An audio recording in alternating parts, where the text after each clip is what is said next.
Requested by YouTube user Scott, in this video you'll see a recipe for a low in sugar vegan ravioli, and I've also added a low carb gluten-free option. It's time to learn and grow together, starting now.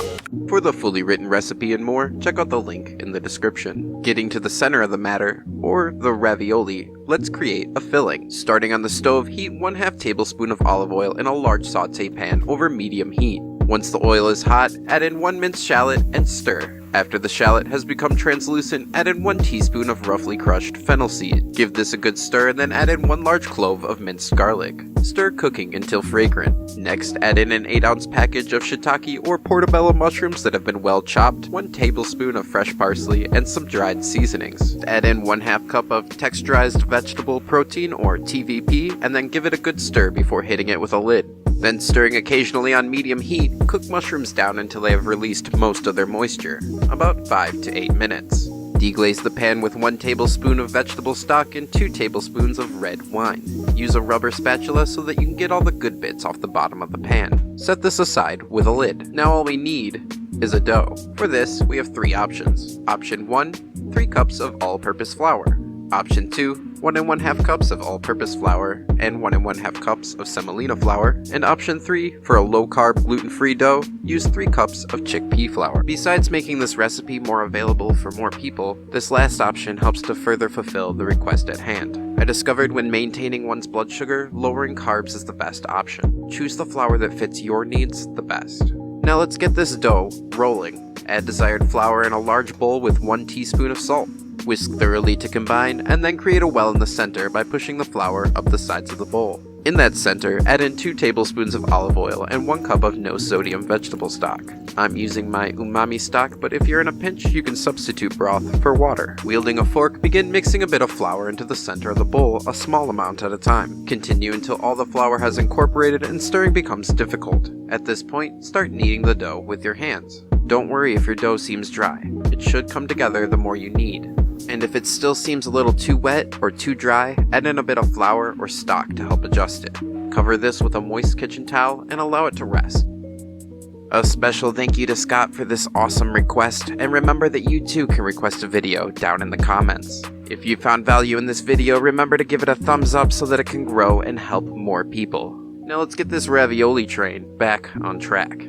Dust an open, clean, dry surface as well as a rolling pin with flour. Take out your dough, divide it in half, put your dough out on the floured surface, placing the remainder back under the moist cloth. Using a rolling pin or maybe a wine bottle, roll the dough as thin as you can without making it see-through. The gluten-free dough won't roll as thin as the normal dough. Using a 3-inch circular cookie cutter, cut out as many discs of dough as you can. Gather the excess and tuck it neatly under the moist cloth. Pick up 1 disc.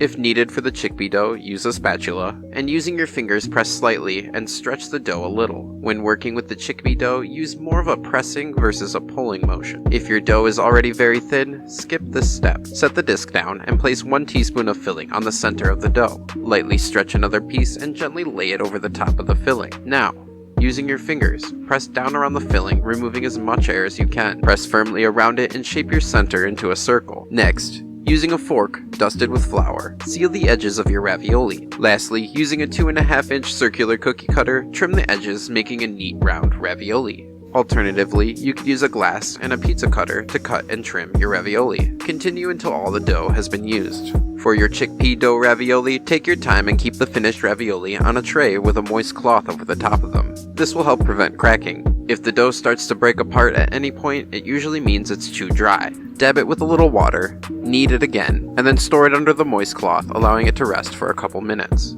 If this is happening while sealing with a fork, with your fingers dab a little water around the edge, press down, and then try to seal again with a well-floured fork. I definitely suggest cooking the chickpea ravioli right away. Traditional ravioli rests well lightly dusted with flour, stacked in a sealed container, and refrigerated. Cooked chickpea ravioli as well as traditional ravioli can also be frozen on a single layer of parchment paper, and then later stored in an airtight container. Now it's time to cook and serve these little labors of love. Bring a large pot of salted water to a calm boil just above a simmer. Boil ravioli about 3 to 4 at a time for about 1 to 2 minutes. They will float when ready, and if they're stuck to the bottom, a light nudge will usually release them from the pot.